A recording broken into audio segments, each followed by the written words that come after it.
Morning बच्चों, कल हमने लेंस से संबंधित कुछ सवाल किए थे, न्यूमेरिकल बताए थे आपको, और वो लेसन पूरा हो चुका है। अब आज नया अध्याय शुरू करते हैं जो आपका तीसरा लेसन है, और उसका नाम है आनुवंशिकी। तो इसके बारे में अब जानकारी करते हैं। देखो, पहले आनुवंशिकी या आनुवंशिक विज्ञान भी कहते हैं इसको, और इसी का इंग्लिश नाम है जेनेटिक्स।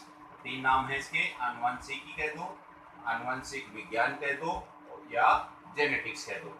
तो वैसे तो नाम से पता लग रहा है, देखो आनुवंशिक विज्ञान, विज्ञान की एक शाखा है। ये क्या है? विज्ञान की एक शाखा है। तो इसी के आधार पर इसकी परिभाषा है। देखो, विज्ञान की वह शाखा जिसमें सजीवों के लक्षणों की आनुवंशिकता और विभिन्नताओं का अध्ययन किया जाता है, उसी को क्या नाम दिया है? आनुवंशिकी या आनुवंशिक विज्ञान। क्या कह रहे हैं? विज्ञान की वह शाखा जिसमें सजीवों के लक्षणों की आनुवंशिकता और विभिन्नताओं का अध्ययन किया जाता है, उसी को क्या कह रहे हैं? आनुवंशिकी। आनुवंशिकता का मतलब यहाँ पर ऐसे लक्षण जो कि पीढ़ी दर पीढ़ी चलते रहते हैं, वो आनुवंशिक लक्षण कहलाते हैं। और वो जो एक पीढ़ी से दूसरी पीढ़ी में जो जा रहे हैं, उसका जो गुण है वो आनुवंशिकता कहलाता है। तो उसका भी अध्ययन करेंगे, यानी आनुवंशिक लक्षणों का ही अध्ययन कर रहे हैं इसमें। ऐसे विभिन्नताओं का अर्थ यहाँ पर है इस जनक से संतति में जो नए लक्षण जो मिलते हैं, या माता पिता से संतान में कोई नया लक्षण यदि आ जाता है, तो वो क्या कहलाती है? उसकी विभिन्नता। तो इस प्रकार से आनुवंशिक लक्षणों की आनुवंशिकता और विभिन्नताओं का जो अध्ययन किया जाता है, उसी को क्या नाम दे रहे हैं? आनुवंशिकी। अगला देखो, आनुवंशिक लक्षण ये क्या है? इसमें देखो, सजीवों में लैंगिक जनन की क्रिया के समय, जब सजीवों में लैंगिक जनन होता है तो दो प्रकार के जनन है वैसे, लैंगिक और अलैंगिक। यहाँ पर मनुष्य की बात कर रहे हैं, बड़े जीवों की बात कर रहे हैं, तो वहाँ जहाँ लैंगिक जनन जहाँ होता है उसकी बात हो रही है। तो लैंगिक जनन जब होता है तो इस क्रिया के समय युग्मकों के द्वारा, युग्मक बनते हैं इसमें, जो नर युग्मक मादा युग्मक जो होते हैं, तो उनके द्वारा विभिन्न लक्षणों का पीढ़ी दर पीढ़ी जनक से संतति में संचरण होता रहता है। संचरण होता रहता है, उन्हें ही क्या कहा गया है? आनुवंशिक लक्षण। तो सीधी सी बात यह है कि माता पिता से यदि कोई लक्षण संतान में यदि आ रहा है, तो वो पीढ़ी दर पीढ़ी चल रहा है, तो उसी लक्षण को क्या नाम देंगे? आनुवंशिक लक्षण। जैसे कि जीव की लंबाई है, मान लो किसी के माता या पिता लंबी है और उसकी संतान भी यदि लंबी हो रही है, तो इसका मतलब उनका लक्षण कहाँ गया? उसकी संतान में आ गया। तो ये लक्षण उसके लिए क्या कहलाएगा? आनुवंशिक लक्षण।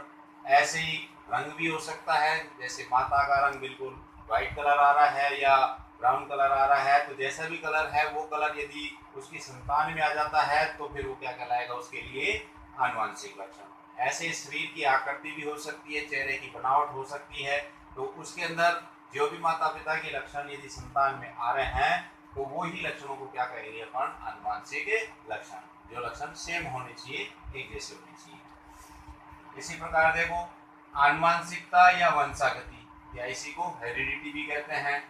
तो जनक से संतति में आनुवंशिक लक्षणों का पीढ़ी दर पीढ़ी संचरित होने का जो गुण है, उसी को क्या नाम दे रहे हैं? आनुवंशिकता या वंशागति। तो थोड़ा सा ध्यान रखना, शब्द मिलते जुलते आ रहे हैं। आनुवंशिकी विज्ञान की एक शाखा है जिसमें सजीवों के लक्षणों की आनुवंशिकता और विभिन्नताओं का अध्ययन किया जाता है, उसे आनुवंशिकी कहते हैं।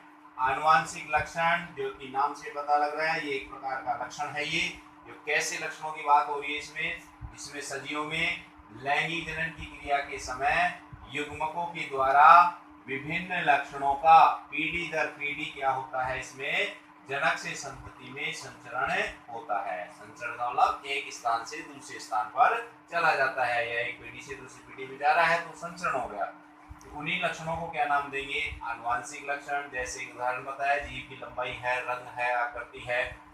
इसी प्रकार से आनुवंशिकता या वंशागति, इसमें क्या है कि ये जो आनुवंशिक लक्षण जो भी बताया आपको, तो इसके संचरण का जो गुण है, यानी जनक से संतति में कैसे आ रहा है, माता पिता से संतान में कैसे जा रहा है, वो उसी गुण को क्या कह रहे हैं? आनुवंशिकता। तो जनक से संतति में आनुवंशिक लक्षणों का पीढ़ी दर पीढ़ी संचरित होने के गुण को ही आनुवंशिकता या वंशागति कहते हैं। अगला टॉपिक देखो, आनुवंशिकी या जेनेटिक्स शब्द की उत्पत्ति कैसे हुई और इसका प्रयोग सबसे पहले किसने किया वो देखते हैं। तो जेनेटिक्स शब्द की जो उत्पत्ति है वो ग्रीक भाषा के शब्द से हुई है, जिस शब्द का नाम है जीन। क्या कहते हैं इसको? जीन। जो कौन सी भाषा से लिया गया था इसको? ग्रीक भाषा में। तो इसी शब्द से जेनेटिक्स शब्द की उत्पत्ति की गई है और इस शब्द का जो प्रयोग है वो सबसे पहले बैटसन नाम के एक वैज्ञानिक हैं उनके द्वारा किया गया था। जो कब किया गया? सन 1905 में। तो इस प्रकार से उत्पत्ति के यदि वह प्रश्न आए या उसकी बात की जाए तो उत्पत्ति तो कैसे है इसकी?